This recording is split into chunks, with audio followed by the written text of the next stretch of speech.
Philly Zoom, baby. Philly Zoom. It's your boy Missy Miss Cool Cat Connor, you two representing the birds. Before we get to Jalen Reagor's interview, I want to talk about him. Because I believe he is the leader of Philly Zoom. He's like the Tyreek Hill of the Kansas City Chiefs. And by the way, look how good he looks in midnight green. Just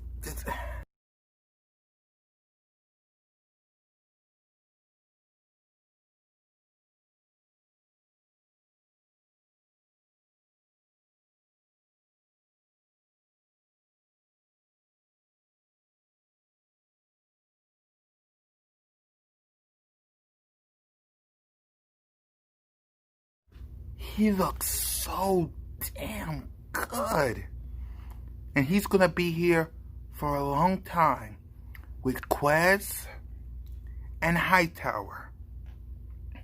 You are going to have to deal with Philly Zoom for a long time. I love what Howie Roseman did in the draft. I loved it. Quez, Hightower, and Reagor could be the Watkins Hill of the Philadelphia Eagles. They got speed. They got speed. And they're young. They can grow with Carson Wentz. They can grow with Carson Wentz. Goddard. Miles. We're building something special. And Jalen Reagor, the leader of Philly Zoom, is the key. After we drafted him, I showed y'all the clips, his highlights. And I must say, there's a reason I now dub this man the leader of Philly Zoom.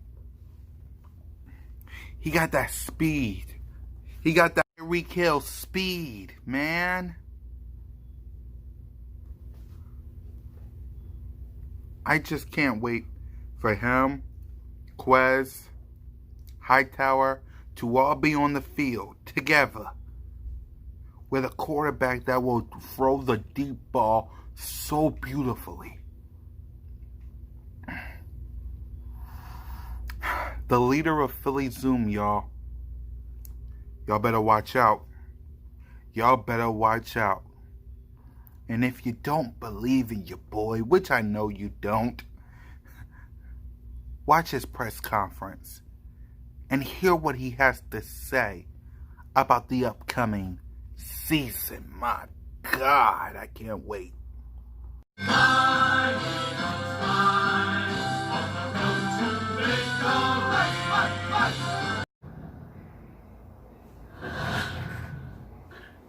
Jalen. Thanks much for doing this. Obviously, you know that rookies are in an unprecedented situation this year. A lot of people say it's going to be hard for rookies to make a contribution, haven't been on the field in the offense. You can't study any tape of yourself in the offense. How are you trying to mitigate this? Are you getting ready? How difficult a task are you facing? You know, the best thing, I don't look at it as you know, like something that's difficult. I look at it as a challenge, something that's going to challenge my teammates and, you know, the coaching staff and this team as a whole, this organization as a whole. And I feel like, you know, just being a part of this organization, I can see that, you know, they're taking it on, you know, full head of steam, no excuses. And, you know, just putting more work in the meeting room, after practice, before practice, and just putting ourselves in the best position to win. Okay, go ahead, Bo Rolf, and then Jeff and Frank. Hey, Jalen, I wonder if you could just tell us a little bit about what you were able to learn in the virtual part of the offseason.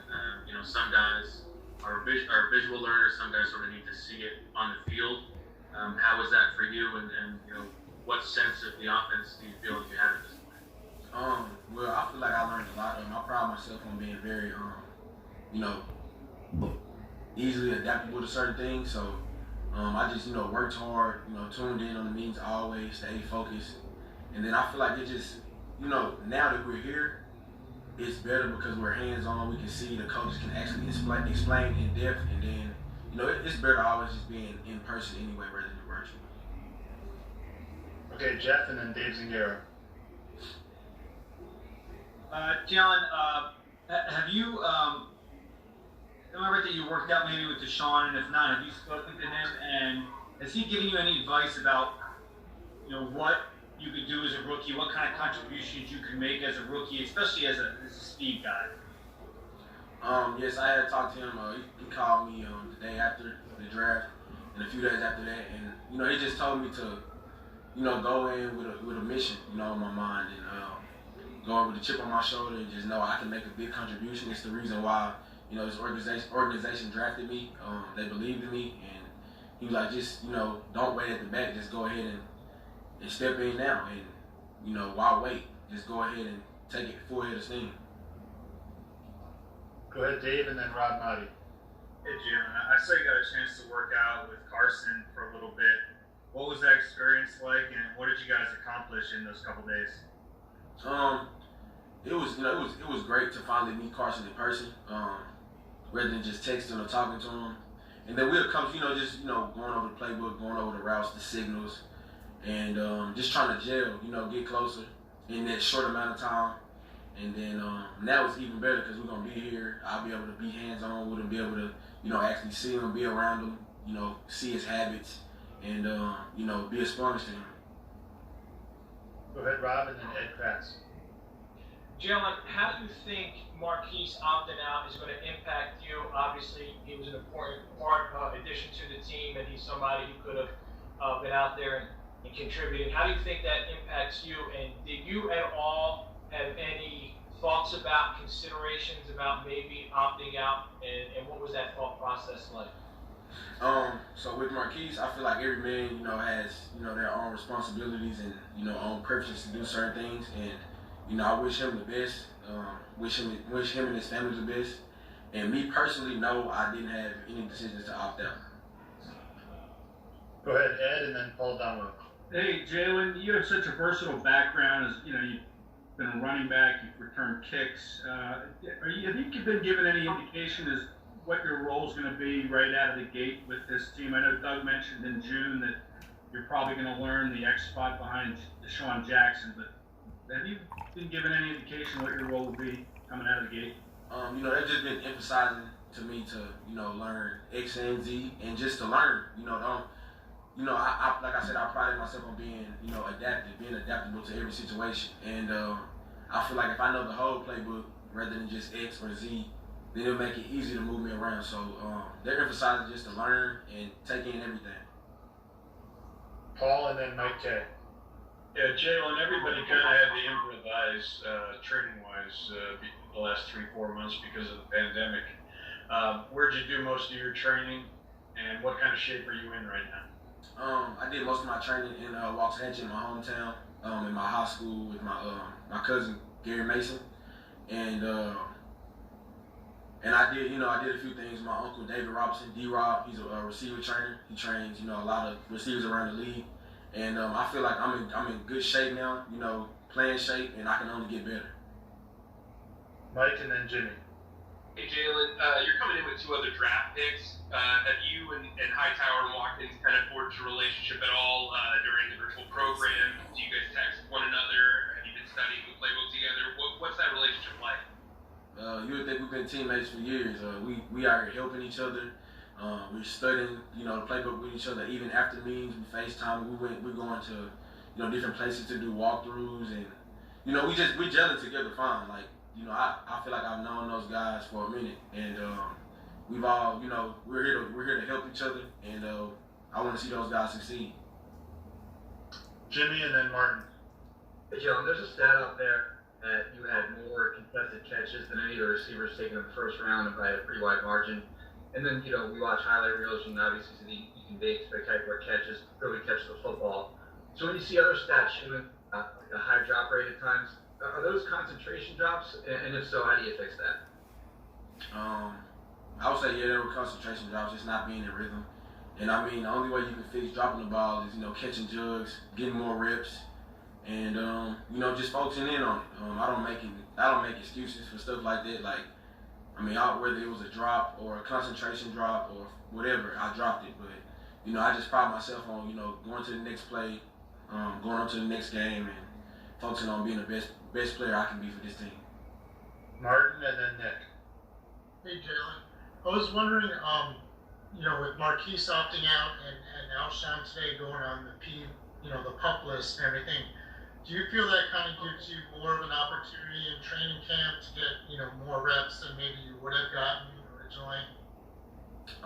That's out of my hands. I don't know. I just look at it as, things happen. People get hurt. Like Marquise, him opting out, like those are things that could happen. So I just look at it as I'm just gonna take advantage of every opportunity I get. Nick and then Tim McManus. Hi, Jalen. I want to ask about your father, because he played in the league.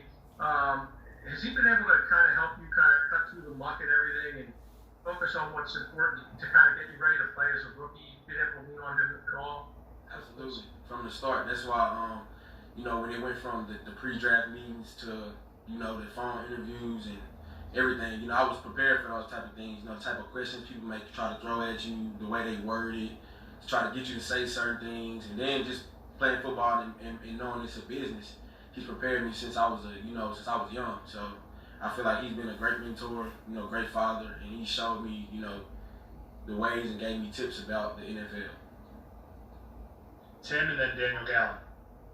Hey, Jalen, what's your impression of Jalen Hurts so far, and what kind of relationship have you guys been able to forge? Him as well. That's my, that's my bro. Like, I've been talking to Jalen even before we both got drafted here. Like, we've been cool, and now we're on the same team. We're about 4 lockers away from each other. I love him. I love him just like my brother. So, I'm just gonna, like I said, I want to see those guys succeed. I want to see him succeed, and I feel like he's a hard-working dude. He plays with the chip on his shoulder, and I just hope he succeeds, and I want to see him succeed.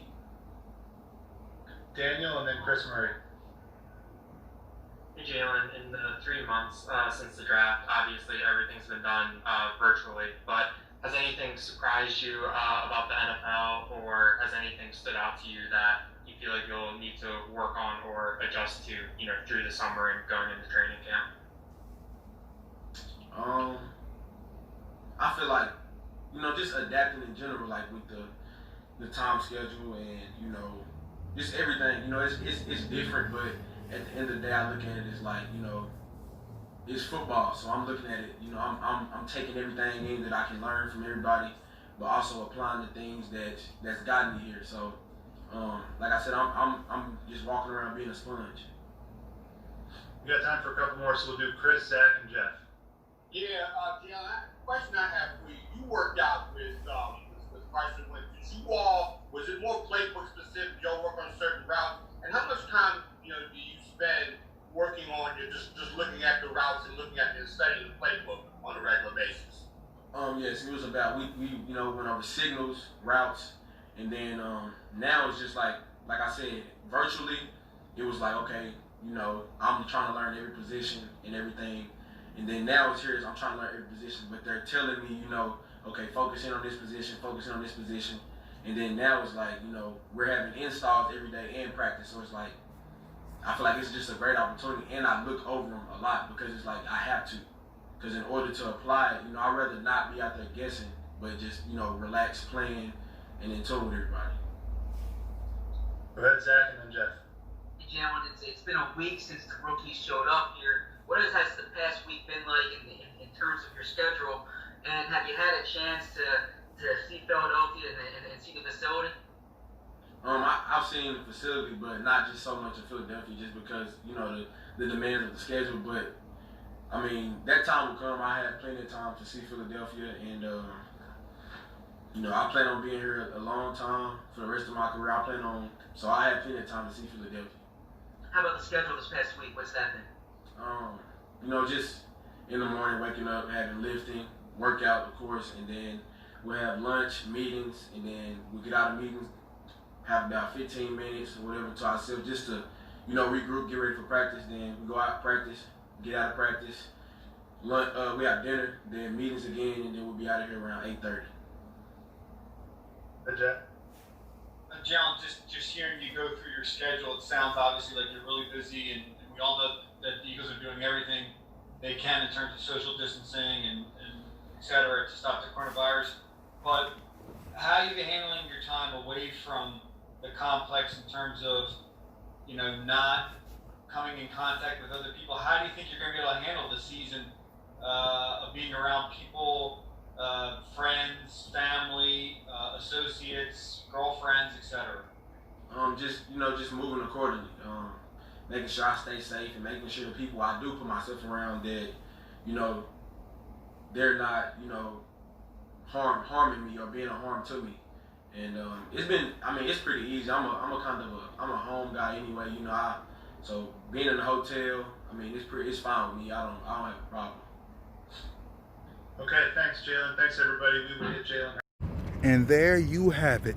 The leader of Philly Zoom has spoken. Yeah, I get it. They're rookies. They're rookies. They come into the big leagues. Okay.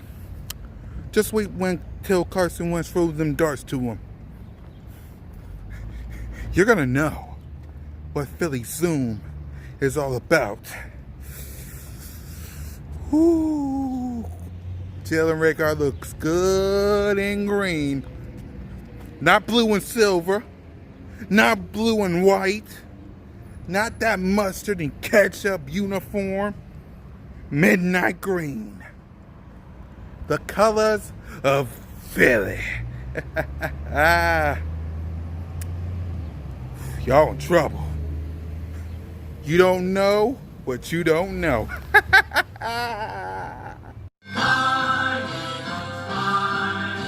the road to make a right.